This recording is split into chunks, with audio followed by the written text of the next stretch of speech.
This is Wednesday 13 of Wednesday 13 and Murderdolls, and you are watching May the Rock Be With You.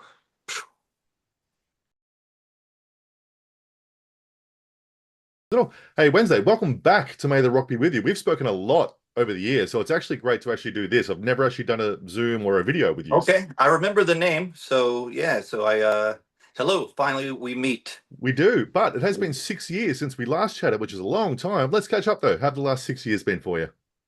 Well, with the exception of COVID being a horrible time for the world, everything else was pretty awesome. And I'm getting the wheels rolling again. It took a while I felt, to get things going out of COVID, but new records out. We're firing on all cylinders, and this is it's a good time. Good time to be Wednesday 13. Excellent, man. And of course, we're here because you headed back to Australia again, a place you love. We'll get to that in a minute. But Mhm. you're coming with Kim Dracula. What can we expect on this run? This is going to be normally when we come to Australia, we're normally doing our headline stuff, and exception of doing, like, I think we were Static X a few years ago before COVID hit, and yeah. So when we got offered this, I thought I was very familiar with Kim Dracula. I'd heard the name. Anything that says Dracula, I'm going to check it out. It's my thing. So, and I checked his videos out and was just like, what? I didn't even really. It was shocking. I didn't understand. I didn't get it, and that was shocking to me. It was something new and different and weird, and he just kind of was on my radar for a couple years, and then we got offered a tour, and I went, "Whoa, okay." And he's a fan of the band, and so it's going to be a cool thing. I think it's a good combination of our audience. He's got a younger fan base.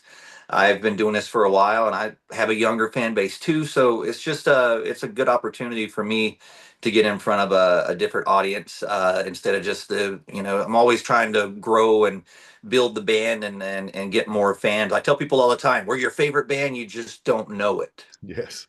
You That's know, awesome. Well, as the catalog grows, though, continue to make music, which is awesome. Do you find it more difficult to put a set list together these days? Horrible. It's the worst. It's like leaving your children out. It's like, all right, let these guys on the bus, and the rest of you got no. Maybe next time. Yeah. All right. And every time you come, the bus swings back in. You pick a couple more kids up. It's hard, because I really am proud of my catalog of music, and there's so many songs that I like, and there's so many songs that the fans like, and with social media now, you can have fans that write you messages all day and just post, and you see over time what songs are the ones that people want to hear, and so I try to cater to that. I try to always go, well, that's the one I hear the most. People always say they want to hear that, so I try to keep that in the back of my mind. I don't try to be too selfish with it, where it's only my favorite stuff. I really think about. I put myself in the audience and go, what would make me happy as a fan, and so it's hard playing both sides of the fence of that. But I think I've got a pretty good set list right now. It still showcases our new songs, but it's heavy on the first album a lot. It even dips into Murderdolls a bit, Hmm. and it feels right. It's one of my favorite sets I've did in a while, because normally I'll do a set on a tour and I change it. This tour, I'm keeping pretty much the same set list as I just did, and just tweaked it a bit, because it was Yeah, almost nice. it was almost perfect. Awesome. Now I it's love that. perfect. Well, now, obviously, we get to see you up on stage, is what we're there for, right? But from your perspective, what's your favorite thing to see from the stage looking at the crowd? As crazy as this is, for most of my career, I didn't look at anybody. Hmm. I was a shy person. Even on stage, I become this character, but I couldn't make the eye contact. That's all I do now. So I'm observing so much. It makes me so happy to look out, and I can just, when I capture someone that's in that stargaze, that can't believe it, I feed on it, and I go into it now, and it's a real fun way for me to kind of break my shyness on stage. People don't know it, you know what I'm saying? It's like, but I can see I can see me working that with a. It's just there's a it's an interaction now. I could always see the audience get into it. I can feel the energy, but now I make eye contact with people, and it's a lot of fun. So just look. I mean, to answer your question, I think just to see how happy people are with this music, it just I can tell we're all there for the right. They're making me happy. I'm making them happy. It's such a cool thing, and I didn't used to pay attention to that like that. Now I zone in on it. Awesome. I absolutely love that. Now, you've been to Australia a lot. I feel like it's almost like a second home for you down here. Do you have a Mhm. favorite memory of a trip down here, whether it be a tour or whether it just be personal? Uh, I've been there almost every year. Mhm. For since like 2010. I just ever except when COVID hit and knocked us out for a bit. Um, and doing tour after tour. I mean, there's a lot of drunken memories. There's a lot of things I probably don't remember, but I remember going to the zoo with Marilyn Manson uh, and his band, and during the Soundwave tour, Yeah. and that was just a lot of fun because normally it's just show after show after show. I don't get to go out and do fun stuff like that, and we went to the koala thing, and so yeah, that's it's just a different memory other than the drunken Mm. crazy rock and roll memories. That was just something different in the daylight. I think that's why I remember it the most. It's amazing. I couldn't imagine going to the zoo and just walking around going, is that Marilyn Manson? Is that Wednesday 13? Just being like, hang on, what's going on here? Yeah. Almost like your own exhibit. That's amazing. Yeah, I think we were. Yeah, you couldn't. There was no separation between the animals. Now let's look back to Transylvania 90210 because it turned 20 this year, which is awesome. Mhm. What are your memories of releasing that first album, your first after the Murderdolls and stepping away from that? It was such a scary but fun time, because when I wrote the record, I didn't know if I would get a record deal. I don't think I wasn't even thinking about that. I'm just going to do something. I got to do something because Joey's going back to Slipknot. I don't want to go back to my day job. I got to keep this going. And I just, it was so natural. It wasn't hard to come up with those songs. It was like every day. All the songs on that record were like, that was just one day. I went into my basement, picked my guitar up, boom, there. That's song. I Was a Zombie came just like that. I Want You Dead, just like that. Vincent Price. I was moving my house at the very when I was finishing up writing for that record. I remember moving a couch with my friend, and I said, "Some people prefer the finer things in life." And I was lifted it up, and I said, "But I'm all right hanging out with the ghost of Vincent Price." That's funny, right? I just said it, carrying a couch, and that I was writing stuff like that. It was just popping out of my head. It wasn't like a struggle. So I remember little things like that. I remember recording with my longtime studio engineer, Jamie Hoover, who did all my Frankenstein drag queen stuff. And we just had a great time. It was just he and I had a drummer come in and play the drums. And I played everything on that record. I played all bass. I played all the keyboards. I played all the guitar, all the lead guitar. I did everything uh, on that album. So that's another reason why that album is so important to me because I did all the work. It was Mm. really a solo record. There was no band. I didn't have anybody at the time. It was me. And then I had the recording, and then I played it for my guy at Roadrunner, and I got my Roadrunner deal. And then now I have a record deal, and I'm like, what's happening here? So it was just an exciting time.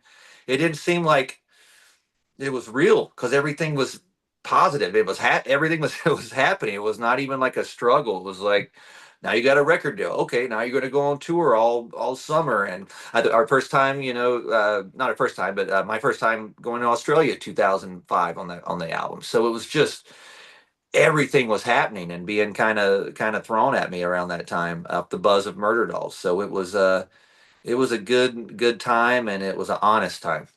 Excellent. Absolutely. Think that's amazing. On the other side of that, though, your newest album, Mid-Death Crisis. So it Mhm. just came out this year. Is there anything you've maintained, or either creatively or in the recording process, on every single record that you've maintained to this day? Something that I do every record. Yeah. Well, Um,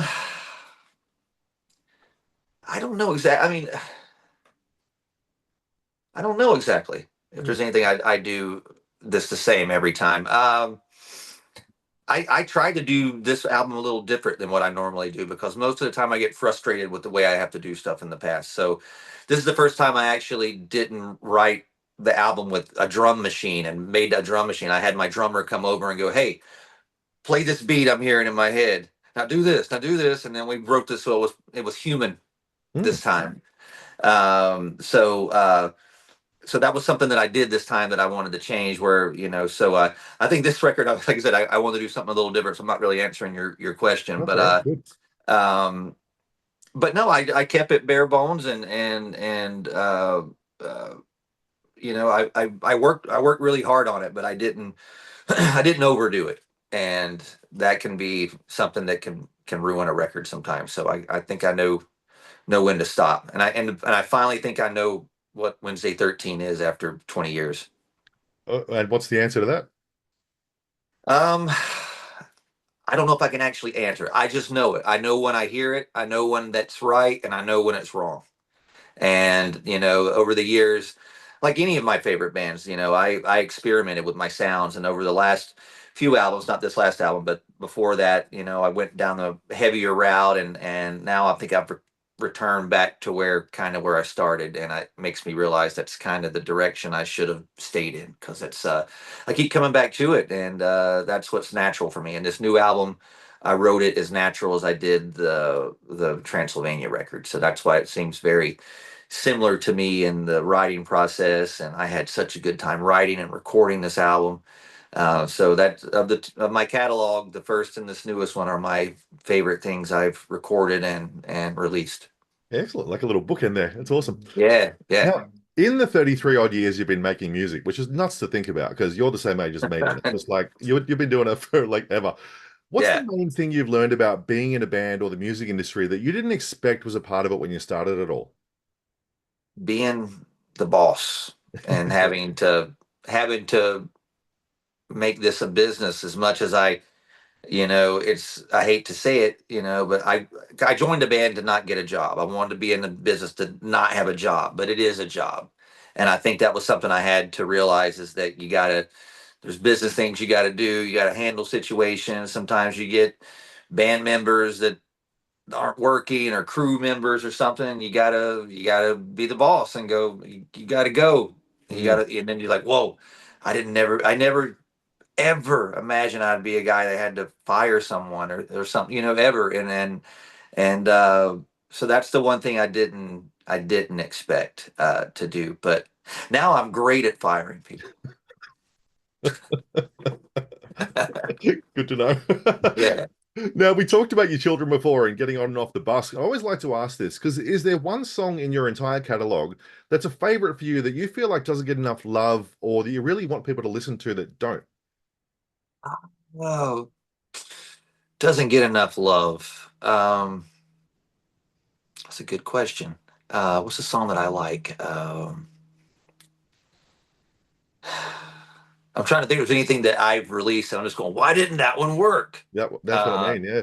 but I don't know if there is one that pops off my head, that my fans my fans like all my stuff. I don't get a lot of complaints That's a good about answer. stuff. So I don't know if I can even, you know um I don't know that I can answer that. um Fine. If you're happy with your catalog, I think that's absolutely amazing. You should be. yeah, I don't know. Everyone seems to dig it. I can't think of one right off. All right. Well, I'm going to make it harder for you because is there one song in the entire world, not yours, of the entire world, Hmm? you wish you could hear again for the first time? Wish I could hear again for the first time. It's a weird band. It's not a band or artist I even really talk about. There was when I was a kid and I first started listening to music, and I think what zoned me in, because I was into toys and GI Joe, and anything that was laser guns and Rambo, and that was what I was watching on TV, that kind of stuff. And my brother had a record by Aldo Nova, Oh, yeah. and there was the song, and the song Fantasy, and he put Yep. it on vinyl, and my parents had left the house, and my brother had this stereo system that was bigger than me, and it was just it was just gigantic. And he waited for them to leave, and he would just turn it all the way up. And the intro for that song, I don't know if you're familiar with that Hmm. intro, but it sounds like a movie. Yeah. And I've never, I don't, I mean, just the feeling I first had from that. That was such a cool feeling because I didn't know Yep. what was happening. I thought literally like something was crashing into my house, and then I heard guitar, and it was just like, so to hear that again, that was just something that was just like supernatural happening. I didn't really know what, I was so young, I didn't even know what was going on. Excellent tune, though. Absolutely love that Yeah. song. So well done. Talking Yeah. about your toys, that He-Man power sword behind you is amazing, by the way. Thank you. Thank Yeah, you. Thank you. absolutely love that. Now, A what's on gift your? from a fan. That was a birthday gift a couple years ago. Oh man, it's When I went to amazing. the mailbox and it was actually wrapped like that, and I went, I hope that's what I think that. I was trying to look at the shelf before. I'm like, there's so much good stuff on there. It's insane. But Yes. awesome. Now, what's on your list of things to do as a band or as an individual that you haven't yet had the chance to do that you want to do? I just stuff I haven't done yet. We haven't played on a boat yet. Cool. Okay. There's a couple of tours that do boats, rock tours and stuff. I'm trying to get on. That's something I haven't done yet. South America. There's a couple places on the touring list I haven't hit yet. Um, I want to do another live record. I want to do a live record that I'm happy with. My live record I put out years ago was just it came out. That's all I'll say. It came Okay. out. It was released, or it There you go. escaped, as they would say. Uh, I don't know. Get my band into a where I can tour in a comfortably in a tour bus in America would be nice. It's expensive to tour here, and the audiences don't like me as much here as they do in Sydney or Melbourne or places like that. Which is why I tour outside of the U.S. more than I tour the U.S. yeah, And right. so yeah, it'd be cool to build my U.S. Um, following up to equal Australia, where I could talk about America as much as I love Australia. Excellent. Good stuff. Well, let's make that happen. I'm surprised the Yes, South American thing because you must be, one of those people that gets the come to Brazil, come to Chile, all those people that do it every all the day, time, all day. all the And time. when we go there, I think it's going to be insane. I think we have it in the pipeline in the next probably 6 to 7 months. We'll end up doing it. So, Excellent. All right. I mean, my first time. It's gonna be cool though. Yeah, cool. Now let's look ahead to the future like we always do. Finish this sentence for me with a prediction.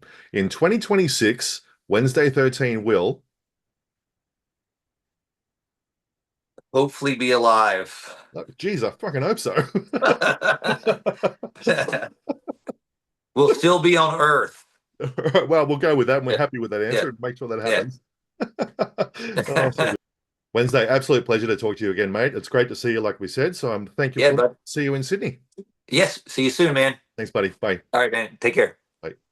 Thank you for checking out our interview with Wednesday 13. Don't forget to like the video and subscribe to our channel, and make sure you check out maytherockbewithyou.com for everything else.